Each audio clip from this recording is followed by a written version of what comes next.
taxar dividendos é miopia tributária.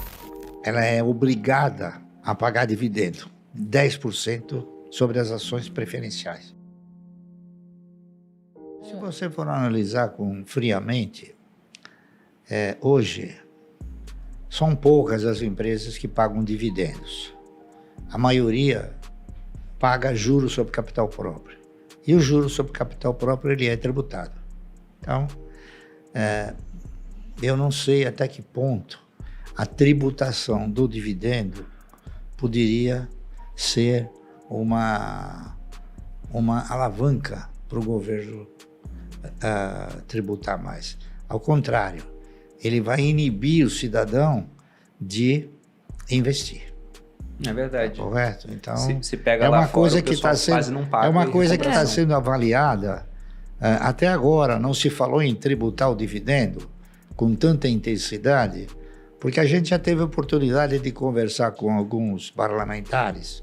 Eu era presidente do Conselho Regional de Economia, então perguntaram para mim o que eu achava sobre tributar dividendo, tá certo? Eu respondi o seguinte: taxar dividendos é miopia tributária. Por quê? Porque na época em que o dividendo era taxado, a maioria dos empresários pagavam um dividendo pequeno, davam proventos através de outros mecanismos, tá entendendo? Então o governo nunca arrecadou aquilo que ele estima ser uma fonte de arrecadação, entendeu?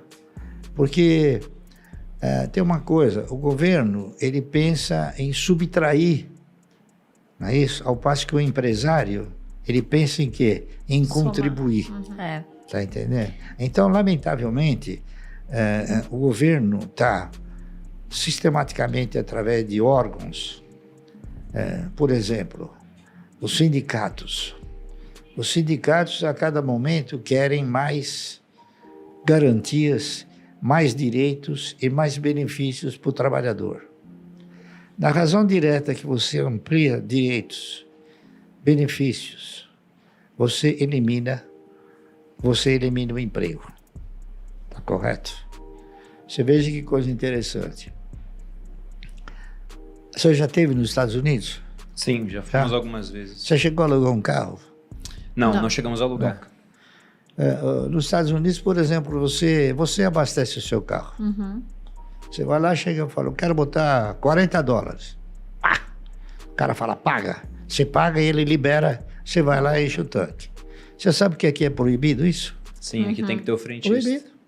Bom, até aproveitando esses pontos que vocês citaram sobre governo e o fato de que lá atrás você começou a investir quando viu que, olha, a Previdência Social não vai ser uma coisa que lá na frente vai ser capaz de me sustentar com dignidade.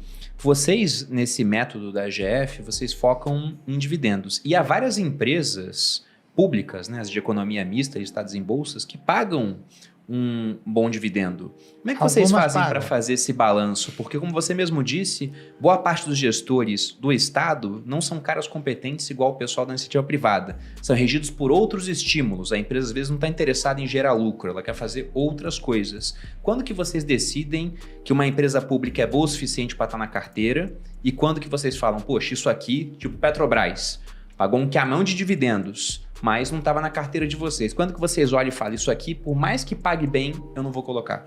Quando ela tem compromissos, tá certo? Por exemplo, o que é um compromisso? O Banco do Brasil, por exemplo, ele tem um compromisso que é para cobrir a conta dos funcionários apresentados, né? Tá certo? Então, há uma dependência, há um compromisso, é isso? A Petrobras nunca teve esse compromisso. Passou a ter agora porque ajudou o governo a melhorar as contas, a estrutura fiscal. Mas isso não vai continuar, com certeza. É temporário, tá certo? Então, por exemplo, você pega a Eletrobras, né? A Eletrobras tem um mecanismo diferente. A Eletrobras, ela estatutariamente, ela tem um dispositivo que ela é obrigada a pagar dividendo. 10% sobre as ações preferenciais. Então, ela paga dividendo mínimo, prioritário e obrigatório. Então, ela tem um compromisso. Está entendendo? Então, por exemplo, o Banco Santander. Qual é o compromisso dele? Mandar dinheiro para a Espanha. Então, ele tem um compromisso. Então, você precisa avaliar se a empresa tem algum compromisso. Quando a empresa não tem compromissos dessa natureza, ela tem o compromisso com quem? Com o controlador ou com os controladores. Está correto? E é isso aí. Então, basta você avaliar isso. Então, esse é um dos fundamentos muito importante quando você vai investir em uma ação. Você pega, por exemplo, a TRPL, a Transmissora Paulista de Energia Elétrica. Ela tem um compromisso de alimentar os seus controladores lá fora. Tá certo? Você pega, por exemplo, a Taesa. Ela tem o compromisso de transferir recursos, tanto para a TRPL como para a CEMIG. Então, você vai avaliando todos esses compromissos. Coisa que a maioria não faz, né? Entendeu? Então, esse é um dos fundamentos. Tá correto? Eu vou só fazer alguns complementos. Tem alguns outros fatores também bastante importantes. Primeiro, o setor. Dificilmente a gente investiria, por exemplo, nos Correios se fosse uma empresa de capital aberto, né? Então, acho que o setor faz muita diferença. Você investir numa empresa de logística para uma empresa de energia, né? São bichos completamente diferentes. Sim.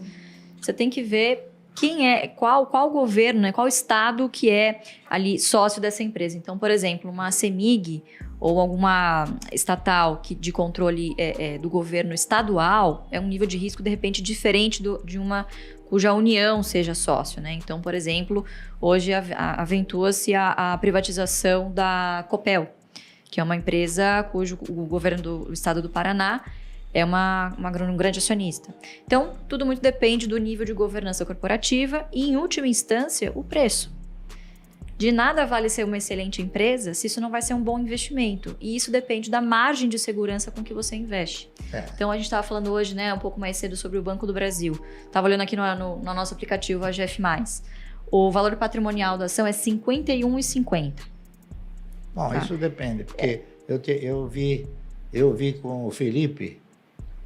porque tem duas formas de avaliar. Baseado no último resultado, vamos chutar R$ 52 reais.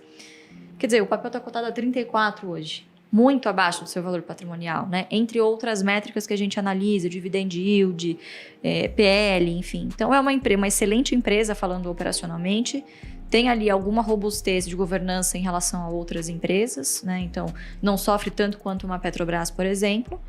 E o fator preço acaba sendo extremamente importante, né? Porque é o que vai determinar, claro, é o que vai determinar o seu retorno total ao acionista, que é a somatória de quanto você recebe e reinveste em dividendos, mais a consequência natural de ter um bom portfólio com boas empresas, que é a valorização dos seus ativos, né? Então, acho que o preço também é um fator fundamental aí.